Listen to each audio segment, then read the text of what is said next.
Amigos telespectadores da Rede Vida de Televisão e do programa Páginas Difíceis da Bíblia. Antes de começar o nosso programa, hoje tenho uma notícia agradável a comunicar a todos. É possível que a hora em que este programa vá ao ar, para muitos não seja a melhor, sexta-feira às 8 da manhã. Mas aqueles que não puderem assistir o programa nesse horário, podem acessar o site da Rede Vida de Televisão e o programa está lá ao vivo. Basta clicar no Páginas Difíceis da Bíblia. É fácil isto? É fácil, entrou no site, o caminho é muito breve ali. Quer explicar melhor? Eu não... Não, é que eu não... Falando assim, de cor é mais difícil, né? Não, mas no site é redevida.com.br. De qualquer maneira, agora ele pode ser... Agenda de programas, Páginas Difíceis da Bíblia e estará lá. De qualquer maneira, ele está ao dispor dos telespectadores a qualquer hora que queiram. Não sei exatamente quanto fica no site, porque eles trocam, acredito. Acredito que ele fique uma semana e depois põe um outro, não é? É porque o nosso programa é semanal. Está aí um convite àqueles que quiserem vê-lo, sempre através do site. Portanto, é preciso vê-lo no computador, não é? Mas se tem computador em casa e se tem internet, é muito fácil. Tá bem, isto dito, vamos então ao início do nosso programa. Muito bem. Nós paramos na semana passada essa perícope do capítulo 23, que vai do versículo 33 e seguintes. O senhor ficou de explicar ali essa sentença. Fazendo um pequeno... Não, são diversas sentenças, Sim. não é? Fazendo um pequeno relacionamento, link, entre o que vem agora e o que já foi dito, nós podemos resumir tudo da seguinte maneira. O capítulo 23 foi longamente preparado pelo evangelista através das escaramuças, dos choques, das controvérsias, das oposições entre Jesus e um grupo de judeus. Isto nos anos 20. Naturalmente, essas escaramuças, esses choques, estas oposições culminaram ainda nos anos 20 com a morte, a condenação e a morte na cruz de Jesus. Mas não pararam aí. Ou seja, o judaísmo não se contentou em condenar Jesus. O judaísmo é genérico demais. As autoridades religiosas judias daquela época. Não podemos envolver todos os judeus, nem daquela época, menos ainda de outras épocas, no que aconteceu com Jesus. De qualquer maneira, houve choques não só entre Jesus e alguns judeus, mas entre a igreja nascente e alguns judeus, a partir dos anos 30, 40, 50, 60, até o final do século I. Houve estes choques. A época em que Mateus escrevia o seu evangelho, na década de 80, provavelmente numa região da Síria, talvez Antioquia, a oposição era forte, mas o judaísmo havia passado por uma transformação, uma metamorfose profunda que começou em 66 e culminou com a destruição de Jerusalém em 70 e o arrasamento de toda a região da Judéia em 72 ou 73 da nossa era. O judaísmo, para sobreviver à catástrofe romana, tomou uma feição monolítica e parece que a seita farisaica se foi impondo nesse judaísmo monolítico que se tornou um judaísmo rabínico nos tempos em que Mateus escrevia o primeiro evangelho. Estas autoridades sinagogais rabínicas dos anos 85, herdeiras provavelmente do farisaísmo, se chocaram enormemente contra a comunidade e contra seus membros, expulsando-os do próprio seio. Então, se compreende que letrados e fariseus sejam pintados ou tenham sido pintados aqui neste capítulo 23º com tintas muito fortes, muito carregadas.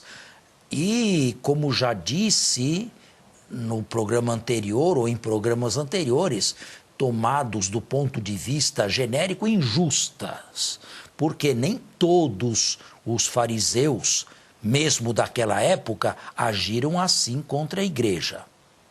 É uma generalização e são os limites temporais e humanos que recebem a palavra de Deus, até mesmo aquela que é formalmente palavra de Deus. Tudo isto foi formulado por Mateus a partir de uma introdução neste capítulo 23, e depois uma série consecutiva de 7 ais. Vejam, o número 7, um número de plenitude. Esses fariseus e letrados, desta maneira em Mateus, levaram ao cúmulo a própria maldição. E agora, então, nos versículos que você está mencionando, vem 2 sentenças condenatórias. Depois dos 7 ais, 2 vezes são condenados sem mais remédio ou salvação. Então, agora, tendo visto esse contexto, vamos ler a primeira condenação. Isto é, o primeiro final, é 33 e seguintes. Isso. Serpentes, raça de víboras. Isto foi o que João Batista devolveu, ou melhor, o que João Batista indicou como sendo o qualificativo desses fariseus. No início do Evangelho, capítulo 3. Como a vez de escapar ao julgamento da hiena? São exatamente as palavras de João Batista, do capítulo 3, reproduzidas aqui a modo de introdução. Por isso vos envio profetas, sábios e escribas. Por isso vos envio profetas, sábios e escribas. Aqui começa o logion condenatório. Aqui começa a palavra condenatória. Por isso eu vos envio sábios, profetas e escribas. Quem é o sujeito da frase? Eu vos envio. Quem é este eu? Bem, este eu, na fonte em que estas logias, esse lógio foi encontrado, é a sabedoria. Este eu é a sabedoria personificada, já bem conhecida de textos bíblicos do Antigo Testamento e, sobretudo, da época intertestamentária. O eu é a sabedoria. Agora, como é que nós sabemos isto? Porque na fonte que é bem reproduzida em Lucas, está claro que é a sabedoria. Mateus tornou o sujeito elíptico, eu. O que ele fez? O que fez Mateus? Mateus eliminou explicitamente a sabedoria. Bem, dos leitores de Mateus, alguns sabiam que o eu é o eu da sabedoria. Outros não. De qualquer maneira, uns podiam identificar esta sabedoria com Jesus e outros dizer que Jesus tomou o lugar da sabedoria. Foi isso que fez Mateus. Mateus identificou a sabedoria com Jesus. Quem lê agora e conhece o texto pré-mateano da fonte Q, percebe claramente que a sabedoria agora é Jesus. Mas isto, a identificação de Jesus com a sabedoria, não é uma teologia exclusiva de Mateus. É uma teologia de vastos estratos do cristianismo dos primeiros séculos. E também Paulo. Então, o sujeito é a sabedoria identificada aqui por Mateus com Jesus. Leia. A uns matareis e crucificareis, a outros açoitareis em vossas sinagogas e perseguireis de cidade em cidade. Bem, o texto é muito amplo e contém problemas sérios, mas nós vamos fazer um intervalo e continuaremos.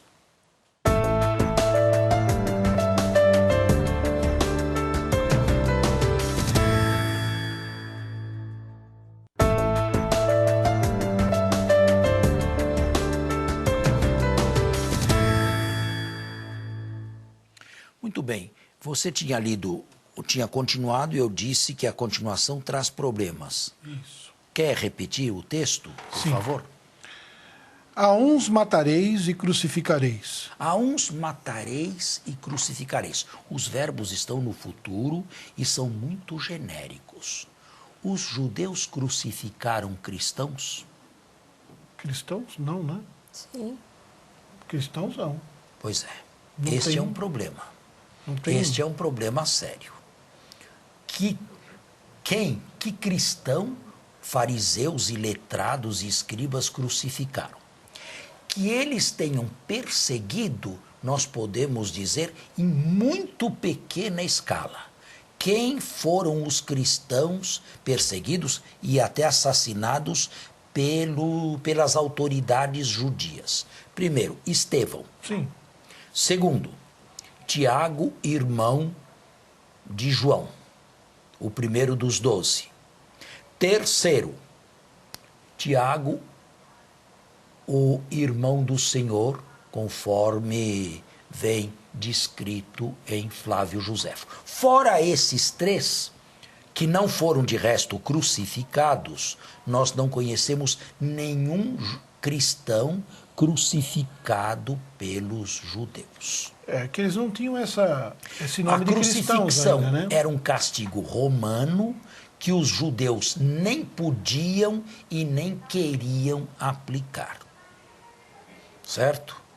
Então, começam aí as dificuldades. O que mais?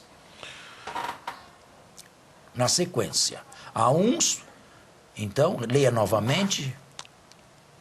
Então, a uns matareis e crucificareis. Crucificareis. A outros açoitareis em vossas sinagogas. A outros açoitareis em vossas sinagogas. Isto devia acontecer na época de Mateus, na época concreta de Mateus. Então, o que se pode tirar daí? Que alguns cristãos, judeus cristãos, receberam os famosos 40 golpes menos um. Os famosos 39 golpes, ou chicotadas. Quer dizer, um castigo forte, mas, de qualquer maneira, um castigo ainda limitado. Que mais? Continue.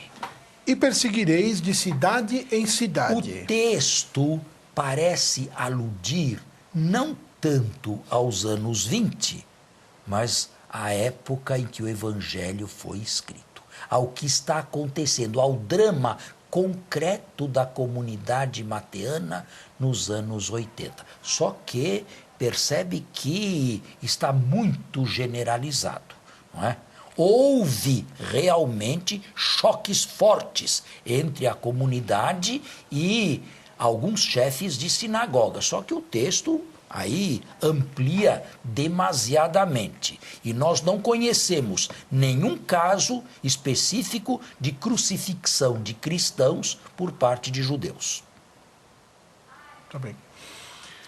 E assim cairá sobre vós todo o sangue dos justos, derramado sobre a terra, desde o sangue do justo Abel até o sangue de Zacarias, filho de Baraquias, que matastes entre o santuário e o altar. Este é outro versículo dificultoso, ou cheio de dificuldades. Bom, em primeiro lugar, o dito sapiencial, quem fala é a sabedoria que Mateus identificou com Jesus, diz que foi derramado sangue justo desde Abel. E realmente, para quem lê a Sagrada Escritura, percebe que o primeiro assassinato foi o assassinato de Abel por parte de Caim. O problema está em que Abel não era judeu. Certo, é verdade. Pois é. Embora Abel não fosse um judeu, ele é aqui mencionado como se fosse um judeu dentro da história de Israel. Agora, o último, quem é? É Zacarias. Zacarias, filho de Baraquias. É outro problema. Porque nós conhecemos 2 Zacarias, filhos de Baraquias.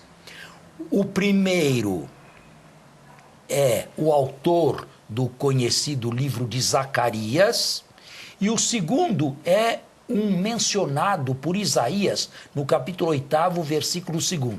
Só que nenhum dos dois foi assassinado. Um segundo candidato, deixando esses dois de lado, um segundo candidato aparece no capítulo 24 do 2 das Crônicas. É um Zacarias que foi assassinado pelo rei Joás no átrio do templo em Jerusalém. Só que não era filho de Baraquias.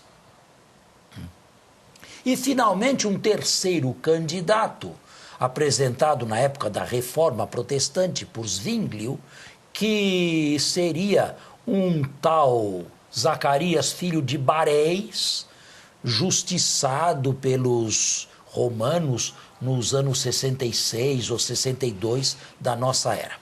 Desses 3 grupos, eu acredito que o que mais se aproxima do texto é o segundo. Zacarias, filho de Ioiada. Na tradição manuscrita, esse Zacarias, filho de Ioiada, se transformou em Zacarias, filho de Baraquias.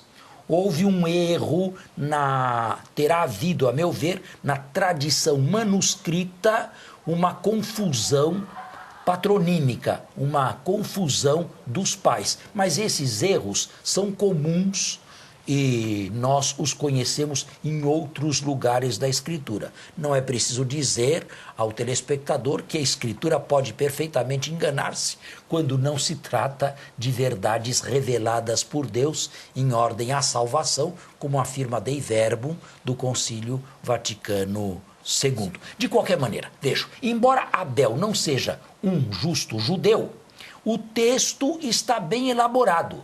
Por quê? Porque Abel representa o primeiro homicídio da história, no primeiro livro da Revelação, que é o Gênesis. E Zacarias, filho de Ioiada, não de Baraquias, representa o último homicídio da história bíblica de Israel. Por quê? O cânon judaico termina com o 2 das Crônicas. Então, quem é judeu e abre a Sagrada Escritura, começa a leitura com o assassinato de Abel, é assim que começa o Antigo Testamento, e termina a leitura do Antigo Testamento hebraico com o assassinato de Zacarias, filho de Ioiada, que na tradução, ou melhor, na tradição manuscrita foi confundido com Baraquias. Que mais? Continuando a ler. Em verdade vos digo, tudo isso sobreviverá a esta geração. Isto é, todo esse sangue será levado em conta com esta geração. Todo este sangue cairá sobre esta geração. Todo este sangue de todo este sangue, melhor, vem responsabilizada esta geração. Qual é esta geração?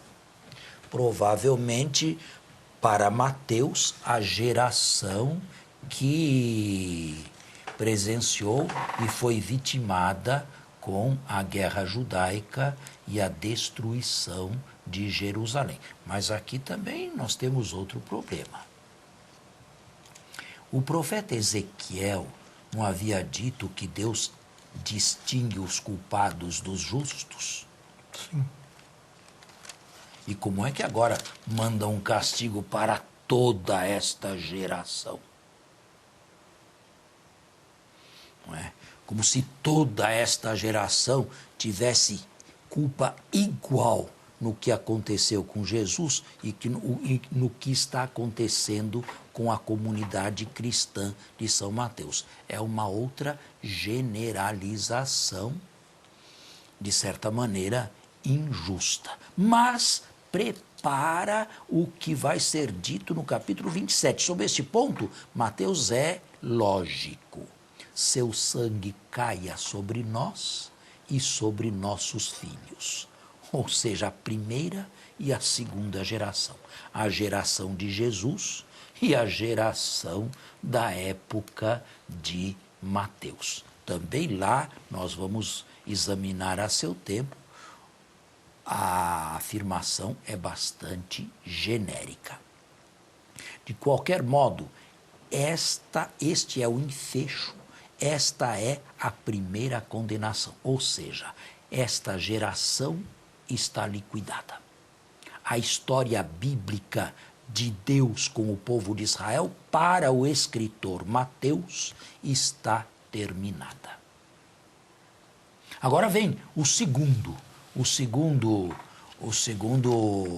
moto condenatório, mas este aqui nós vamos deixar para a semana que vem, porque o nosso tempo está esgotado. É melhor ir assim, pausadamente, explicando bem, Sim, não é? Do que com muita generalidade. Muito obrigado.